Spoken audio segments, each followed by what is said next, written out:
I look over at Thomas, where he sits at his desk, entering information into his computer. I'm not ready to tell Thomas. I need to take time with this. Need to get a grip. Where the hell is Naperville, Illinois? Well, I remember if I researched the town where Danny Henderson lived. I take a break, wander around the room, and stretch my legs. My heart is pounding against my ribs like I'm going to have a coronary. Can't take too much of this all at once. Can't seem to absorb it.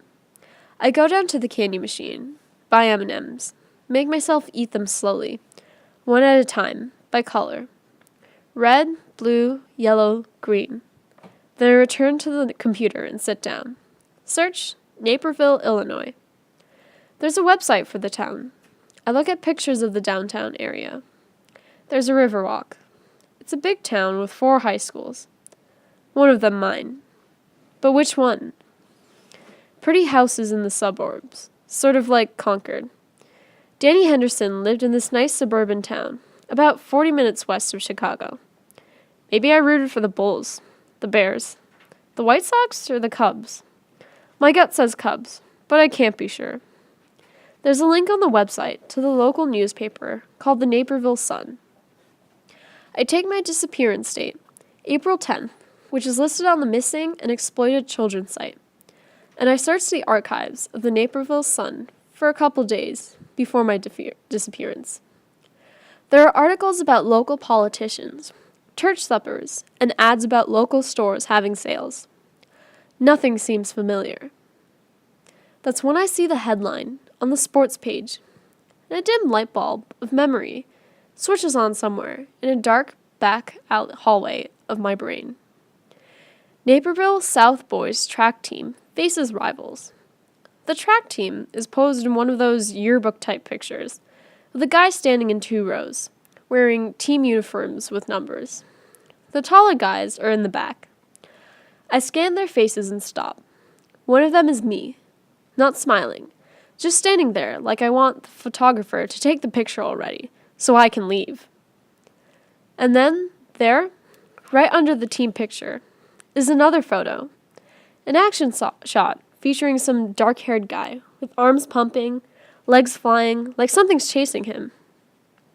His face is a grimace, eyes wide, mouth open like he's sucking air.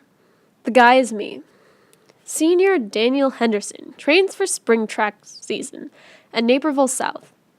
Henderson excelled last year and is expected to challenge or break long-standing school records this season. The Naperville South runners will face off against their rivals from Aurora West this Saturday at home. With detached curiosity, I stare at this Daniel Henderson, huffing and puffing his way through a race, examine the contorted face of a stranger. I feel nothing. But then, slowly, a sensation creeps up on me, like a ripple circling from a stone thrown in a pond. It grows into a wave, starting somewhere in the roots of my hair, reaching tendrils into my scalp and neck and face. And I feel the flush, a red burn spreading over every surface of my skin. And then, with a deep shudder to the bone, to the brain, to the heart, I switch places, and I become that boy. Cold April air rushes down my throat, prickles my lungs. Arms and legs pump like pistons, and I'm a machine, oblivious to everything but my muscles on fire, my body propelling itself through space, weaving past the other runners, toward the finish line. Except that in truth, I'm not running around the high school track in Naperville, Illinois, at all. I'm bolting for the library door, sprinting past Thomas, who looks up in surprise. His voice, too loud for the library, is like sounding an alarm. "Hank, what's wrong?"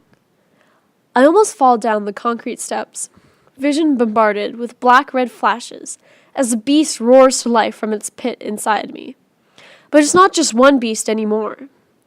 It divides itself into a billion smaller versions of itself, each with curled claws, red eyes, rising, choking, leaping at my throat, trying to kill me for starting to remember what is crucial to forget. Down the sidewalk, toward town, feet pounding on pavement, left on Thoreau Street, right on Walden. Cross Route 2. Arms pumping. Keep moving. Running until I reach Walden Pond. Running along the path that rings the pond. Then branching off and bolting into the woods. Crashing through the underbrush. Still running. Sweat streams down my face. Into my mouth. Salty. Past the railroad tracks. Deeper into the woods. Trying to outrun the snarling beasts. Desperate to find the calm that comes with running.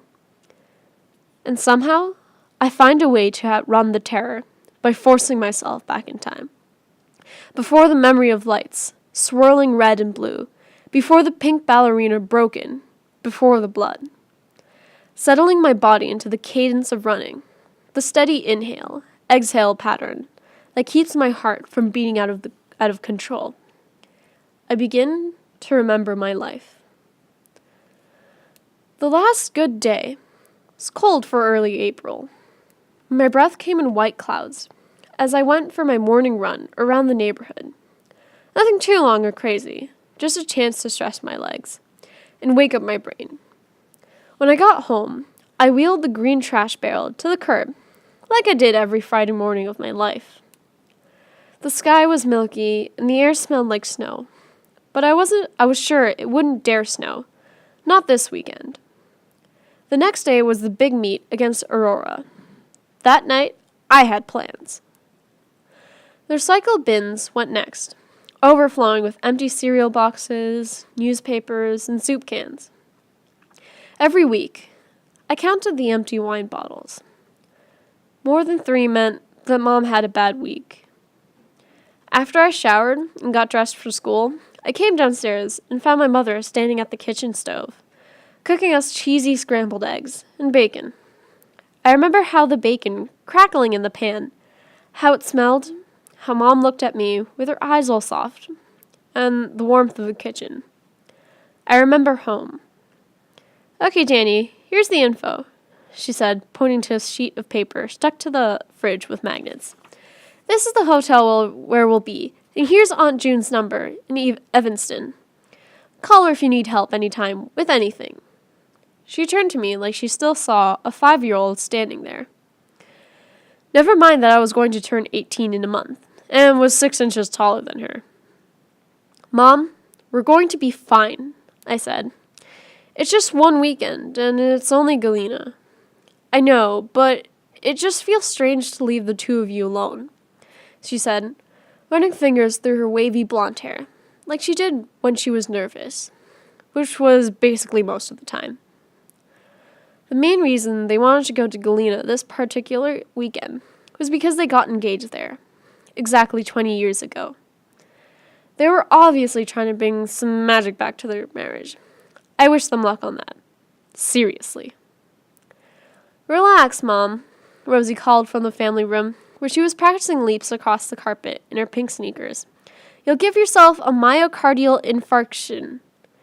Rosie, my sister, age 9, crazy smart, always dressed in pink. She had this weird habit of throwing big words into normal conversations. "I think she means a heart attack," Mom said to me. "She must be up to M in the World Book." Rosie loved reading an old set of white and green bound encyclopedias my parents had, and spouting off the facts that she learned. She had an amazing memory. We both did. Not quite photographic memories. My mom had a sense tested once, but pretty close. Dad came down the stairs then, holding that black suitcase he took on business trips. My dad was in sales for a big pharmaceutical company. That's pretty much all I knew about his job. He didn't talk about it. I didn't ask. "Moaning Rosie Posey," he said, giving my sister a kiss on the cheek. "You going to cheer your brother on at the meet tomorrow? Loud enough for all 3 of us?" "Of course," she said. Mom placed plates of cheesy eggs, toast, and bacon on the table, and we all sat down to eat breakfast. "Oh, by the way," I said through a mouthful of toast, like something had just occurred to me. Actually, I'd hoped to catch them in a distracted, generous frame of mind before their trip. "There's this thing Joey told me about last night, and I'm thinking of going." Joey was the drummer in my band. Mom took a sip of coffee. What kind of thing? When? It's tonight. A concert, actually. And it could be a great opportunity for, a band. Tonight? Dad asked. I cleared my throat. Yeah, see, there's this band coming to the House of Blues. And Joey got tickets through his Uncle Phil, who works there. I told you about him, remember? Mom and Dad looked at me blankly. Okay, so I never actually told them about Joey's Uncle Phil, who works security at the House of Blues in Chicago. But they wouldn't remember that. He promised me we could get backstage after the show to meet the band. And the lead singer is this guy who runs his own recording label, and he's always looking for fresh talent. And we have that CD we recorded in Matt's basement last month. It's really good. Rosie set down her glass and wiped off a milk mustache with the back of her hand. Best band I ever heard. Mom glanced over at Dad. He took his time crunching into a burnt slice of bacon. Danny, I don't think... Do you realize what an amazing opportunity this is? I blurted. I mean, this could be big for the band. Huge. It could be your big break. Well, yeah. First of all, Dad said, you have that big competition tomorrow, with a lot riding on it, so you need a good night's sleep. Second, we need you here to watch Rosie.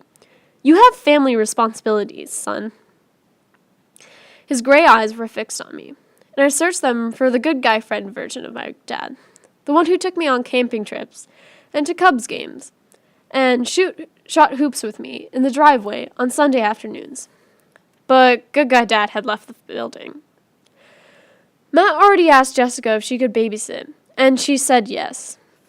I said, Matt played bass and sang lead in the band, and his girlfriend thinks Rosie is the cutest kid on the planet.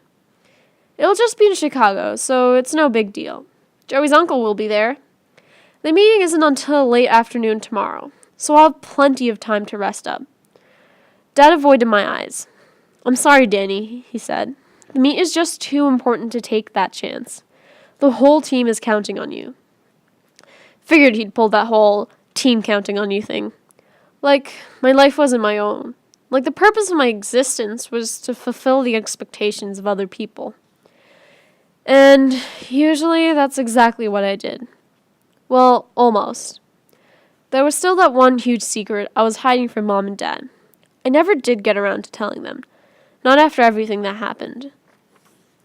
But, end of discussion. Mom got up, gathering plates and silverware, clattering them in the sink like punctuation. Period. Exclamation point.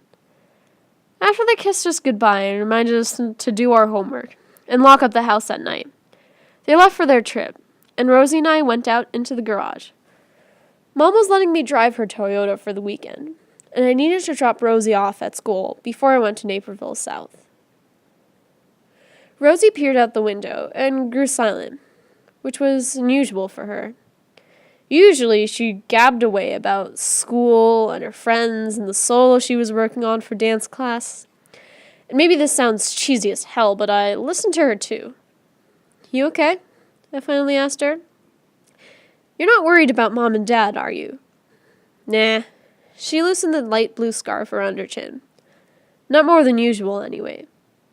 Sometimes she sounded more like a 16-year-old than a kid who was 9. Maybe a little sad, like she was growing up too fast. I know what you mean. When I stopped the car at the curb in front of the school, Rosie just sat there, face nestled into her pink parka, not getting out. I want you to go to that concert tonight, she said at last, turning to look at me. What? I want you to go to that blues house place. I like your band. And I really like Jessica, too. Her face was solemn, determined. And I won't tell.